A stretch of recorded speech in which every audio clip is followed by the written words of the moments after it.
അസ്സലാമു അലൈക്കും. സുഖമല്ലേ എല്ലാവർക്കും? സുഖമെന്ന് വിചാരിക്കും. അപ്പോൾ ഞാനൊരു പെൺകുട്ടി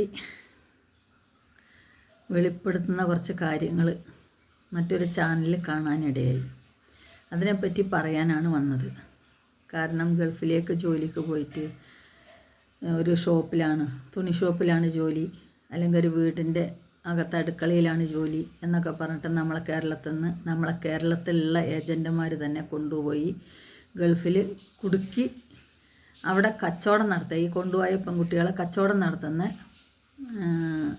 ആൾക്കാർ, അതും നമ്മൾ ആൾക്കാരായിരിക്കുമല്ലോ.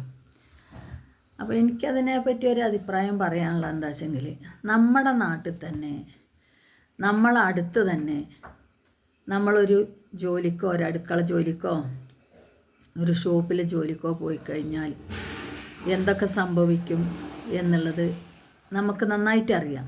കാരണം അതുകൊണ്ടാണല്ലോ നമ്മൾ പെൺകുട്ടികൾ അത്രത്തോളം സൂക്ഷിച്ച് വിടുന്നത്. അപ്പോൾ ഇവിടുന്ന് നമ്മളെ നാടും നമ്മളെ സ്ഥലവും നമ്മളെ ഭാഷയും അല്ലാത്തൊരു നാട്ടിൽ നമ്മൾ എത്തിപ്പെട്ടാൽ ഇവർ പറയുന്ന അതേ ജോലി തന്നെയാണോ നമുക്ക് അവിടെ കിട്ടുന്നത് എന്ന് സ്വയം ഒന്ന് ചിന്തിക്കാൻ നമ്മൾ പെൺകുട്ടികൾക്ക് എന്താ കഴിവില്ലേ? ഒന്ന് ചിന്തിച്ചാൽ മാത്രം മതി. കാരണം എന്നെ സംബന്ധിച്ച് എനിക്കൊക്കെ ഇപ്പം നല്ല ചെറുപ്പം മുതലേ അറിയാത്തൊരു സ്ഥലത്തേക്ക്, നമ്മളെ കേരളത്തിലുള്ള സ്ഥലമാണെങ്കിൽ പോലും അറിയാത്തൊരു സ്ഥലത്തേക്ക് ഒരു മറ്റുള്ളവരുടെ കൂടെ പോകാൻ എനിക്ക് പേടിയായിരുന്നു. പോയിട്ടുമില്ല. കാരണം നമ്മൾക്ക് എവിടെ നിന്ന് നമുക്ക് തിരിച്ചു വരാൻ ധൈര്യമുണ്ടോ ആ സ്ഥലം വരെ ഞാൻ പോയിട്ടുള്ളൂ, ആരുടെ കൂടെയാണെങ്കിലും. കാരണം ഇപ്പോൾ ഒരു കോഴിക്കോടോ അല്ലെങ്കിൽ ഒരു പാലക്കാടോ ഇത്രയൊക്കെ ആണെങ്കിൽ നമുക്ക് നമ്മളുടെ നാട്ടിലേക്ക് പറ്റില്ല എന്ന് പറഞ്ഞാൽ നമ്മളെ വീട്ടിലേക്ക് നമുക്ക് തിരിച്ചു വരാം. അറിയാത്തൊരു ഭാഷ, അറിയാത്ത ജനങ്ങൾ, പെട്ടെന്ന് എത്തിപ്പെടാൻ പറ്റാത്തൊരു സ്ഥലത്ത് ഒരു ഏജൻറ്റ് നമ്മളെ കൊണ്ടുപോകുന്നുണ്ടെങ്കിൽ ആ കൊണ്ടുപോകുന്നത് ഇന്നും ഇന്നലെയും തുടങ്ങിയതല്ല. ഈ ഗൾഫിലുള്ള ഈ പ്രശ്നങ്ങൾ വർഷങ്ങൾ കുറേ ആയി തുടങ്ങിയിട്ട്.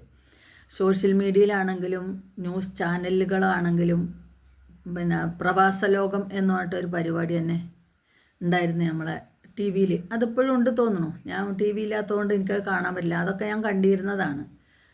അപ്പോൾ നമ്മളെ പെൺകുട്ടികൾ എന്തിനാണ് ഇത്രയും ആശ വെച്ച് ഈ ഗൾഫിലേക്ക് പോകണം? നമ്മളെ നാട്ടിൽ ദാരിദ്ര്യം ഇല്ലാതാക്കാൻ വേണ്ടിയിട്ടാണ് ഒരു തൊഴിലുറപ്പ് എന്നുള്ളത്. 100 ദിവസം ഉള്ളൂ, പക്ഷേ എങ്കിലും നമുക്ക് അത്യാവശ്യത്തിന് നമ്മളെ മാനം കളയാതെ ജീവിക്കാൻ പറ്റുന്ന ഒരു തൊഴിലാണ് ദാരിദ്ര്യ നിർമ്മാർജ്ജനത്തിനായിട്ട് കൊണ്ടുവന്ന മഹാത്മാഗാന്ധി ദേശീയ തൊഴിലുറപ്പ് പദ്ധതി.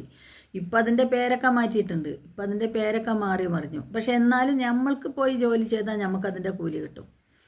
അങ്ങനെയുണ്ട്. അല്ലാത്ത ഷോപ്പുകൾ നമ്മളെ കേരളത്തിലുണ്ട്, അല്ലാത്ത കടകളുണ്ട്, സൂപ്പർ മാർക്കറ്റ് ഉണ്ട്, എല്ലാ സംഭവങ്ങളും ഉണ്ട്. അപ്പോൾ കൂടുതൽ സമ്പാദിക്കണം എന്നുള്ള ചിന്ത വെച്ചിട്ടാണ് ഈ ചെറുപ്പക്കാരി പെൺകുട്ടികളൊക്കെ ഈ ഗൾഫിലേക്ക് പോണത്. അത് പഠിച്ച് വിദ്യാഭ്യാസത്തോടു കൂടിയുള്ള ജോലിക്കാണ്, ഒരു ഓഫീസ് ജോലിക്കാണ് പോണതെങ്കിൽ പോലും പേടിയാണ് മാതാപിതാക്കൾക്ക് അന്യരാജ്യങ്ങളിലേക്ക് വിടാൻ.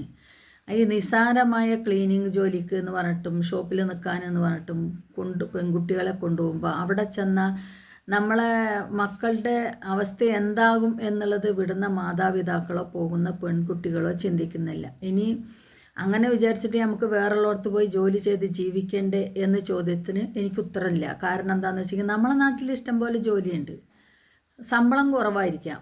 ഗൾഫിൽ പോയി നിന്ന് കിട്ടുന്ന അത്ര ശമ്പളം നാട്ടിൽ നമുക്ക് കിട്ടില്ലായിരിക്കാം.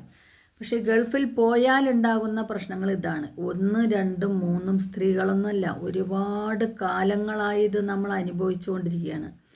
അപ്പോൾ അന്യരാജ്യങ്ങളിലേക്ക് നമ്മളെ ഭർത്താക്കന്മാരുടെ കൂടെ പോലും പെൺകുട്ടികൾ പോയി ചതിയിൽപ്പെട്ട പെൺകുട്ടികളുണ്ട്.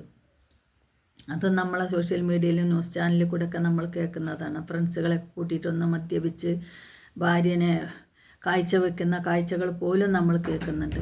അപ്പോൾ എന്ത് വിശ്വാസത്തോടു കൂടിയാണ് നമ്മളെ സഹോദരിമാർ പോകുന്നത് എന്നാണ് എനിക്ക്. പോകുന്നവരെ ഞാൻ കുറ്റം പറയല്ല, ജീവിത സാഹചര്യമായിരിക്കാം. പക്ഷേ എങ്കിലും എനിക്ക് പറയാനുള്ളത്, എത്ര കുറഞ്ഞ ചെലവിൽ ജീവിക്കാൻ പറ്റുകയാണെങ്കിൽ നമ്മളെ നാടിൻ്റെ സുരക്ഷ മറ്റൊരു രാജ്യത്ത് പോയാൽ നമ്മൾക്ക് കിട്ടുമെന്ന് നമ്മൾ വിചാരിക്കേണ്ട. നമ്മളെ നാട്ടിൽ തന്നെ കിട്ടുന്നില്ല എന്ന് വേണം കരുതാൻ. എത്ര സ്ത്രീയെ സംരക്ഷിക്കുന്ന നാടാണ് എന്ന് പറഞ്ഞാലും നമ്മൾക്കൊന്ന് ഒരു സമയം കഴിഞ്ഞാൽ നമ്മൾക്കൊരു ബസ് സ്റ്റോപ്പിലോ അല്ലെങ്കിൽ ഒരു യാത്രയോ ഒറ്റയ്ക്കൊരു സ്ത്രീക്ക് നടത്താൻ പറ്റില്ല ഇന്ന്. അപ്പോൾ അതാണ് നമ്മൾ ജനിച്ച് വളർന്ന നാടിൻ്റെ അവസ്ഥ. അതാണെങ്കിൽ നമ്മൾ കണ്ടിട്ടും അറിഞ്ഞിട്ടും ഇല്ലാത്ത നാട്, നമുക്കറിയാത്തൊരു നാട്, നമുക്ക് ഭാഷ അറിയാത്ത നാട്. കാരണം ഗൾഫ് നാടുകളിലൊക്കെ കൂടുതൽ പോയിട്ടുണ്ടെങ്കിൽ അറബി ആയിരിക്കും, അല്ലെങ്കിൽ ഹിന്ദി, ഇംഗ്ലീഷ് ഇതെല്ലാം അറിയേണ്ടി വരും. ഒരു ഏജൻറ്റിനെ മാത്രം നമ്മൾ വിശ്വസിച്ച് പോയിട്ടുണ്ടെങ്കിൽ നമ്മളെ ജീവിതം അതോടുകൂടി തീരും. അതുകൊണ്ടാണ് ഈ പെൺകുട്ടി 23 പേര് വരെ ഒരു ദിവസം വന്ന് എന്നെ ഉപയോഗിച്ചു എന്ന് പറഞ്ഞു. കാരണം ഏജൻറ്റ് കൊണ്ടുപോയാക്കിയത് അങ്ങനത്തെയാണല്ലോ. അപ്പോൾ ഇന്ന് നമ്മളെ നാട്ടിൽ നിന്ന് കൊണ്ടുപോകുന്ന ഏജൻറ്റുമാരാണെങ്കിലും മനുഷ്യന്മാർ, ഏത് മനുഷ്യനാണെങ്കിലും സ്വന്തം കുടുംബത്തിലുള്ളവരെ പോലും വിശ്വസിക്കാൻ പറ്റാത്ത കാലഘട്ടത്തിൽ അന്യരാജ്യത്തേക്ക് പോകുന്ന എല്ലാ സ്ത്രീകളും നല്ലോണം ശ്രദ്ധിക്കണം. കാരണം ഭർത്താവിൻ്റെ കൂടെ അല്ലാതെ പോകുന്ന, കുടുംബത്തിൻ്റെ കൂടെ അല്ലാതെ പോകുന്ന എല്ലാ പെൺകുട്ടികളും ഈ പെൺകുട്ടിയുടെ കഥയൊന്ന് കേട്ടാൽ നല്ലതായിരിക്കും. ഇനിയെങ്കിലും ഇങ്ങനെയുള്ള ചതികളിൽ പോയി പെടാതെ നമ്മളെ നാട്ടിൽ കിട്ടുന്ന ജോലി ചെയ്ത് നമ്മളെ നാട്ടിലുള്ള വരുമാനം കൊണ്ട് ജീവിതം മുന്നോട്ട് കൊണ്ടുപോകാൻ പറ്റുന്നുണ്ടെങ്കിൽ അതായിരിക്കും ഏറ്റവും നല്ലത്. കാരണം ഒരു ക്ലീനിങ് ജോലിക്കോ ഒരു ഷോപ്പിലെ ജോലിക്കോ ഒന്ന് പോയാൽ നമ്മളെ കൂടെ ആളുകളുണ്ടാവില്ല. ഒരു ഓഫീസ് ജോലിക്കൊക്കെയാണ് പഠിത്തമൊക്കെ ഉണ്ട്, അതിൻ്റേതായ പഠിത്തം വിദ്യാഭ്യാസം ഇതൊക്കെ നേടിക്കഴിഞ്ഞ് നമ്മളൊരു കമ്പനിയിലോ അങ്ങനെയുള്ള ജോലിക്കാണ് പോകുന്നുണ്ടെങ്കിൽ നമുക്ക് ഇതിനേക്കാൾ കൂടുതൽ നമുക്ക് പ്രതികരിക്കാനും നടപടികൾ എടുക്കാനും പറ്റും. പക്ഷേ ഈ ക്ലീനിങ് ജോലിക്കും ഷോപ്പിൽ നിൽക്കാനൊക്കെ പോയി പറഞ്ഞാൽ ഏജൻറ്റിനെ അവിടെ എത്തിച്ചു കൊടുക്കുക, ഏജൻറ്റ് മുങ്ങും, അത്രേ ഉണ്ടാവുള്ളൂ. ജീവിതം നഷ്ടമാകുന്നത് നമ്മൾക്കാക്കും, നഷ്ടമാകുന്നത് ആ കുടുംബത്തിന് മാത്രമായിരിക്കും, മാനം പോകുന്നത് ആ പെൺകുട്ടിക്കും ആ കുടുംബത്തിനുമായിരിക്കും. അതാലോചിച്ചിട്ട് ഇനിയുള്ള സഹോദരികൾ ഗൾഫിലേക്ക് പോകുമ്പോൾ ഒന്ന് ചിന്തിക്കണേ എന്ന് പറയാം. ഞാൻ പറഞ്ഞതിൽ എന്തെങ്കിലും തെറ്റുണ്ടെങ്കിൽ ക്ഷമിക്കുക. കാരണം എൻ്റെ ഒരു അഭിപ്രായം വെച്ച് ഞാൻ പറഞ്ഞതാണ്.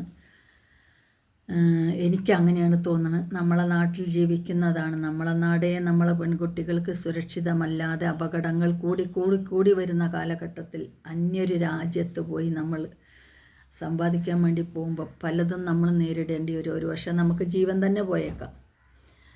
മാനം പോകുന്നത് മാത്രമല്ല, ജീവൻ തന്നെ പോയേക്കാം എന്നുള്ളതും കൂടെ ചിന്തിച്ചിട്ട് വേണേ പൊന്നു സഹോദരിമാരെ നിങ്ങൾ ഇതിനിറങ്ങി പുറപ്പെടാൻ. അപ്പോൾ ഞാൻ പറഞ്ഞതിൽ ആർക്കെങ്കിലും വിഷമം തോന്നിയെങ്കിൽ സോറി. അസ്സലാമു അലൈക്കും. അടുത്ത വീഡിയോസുമായി കാണാം.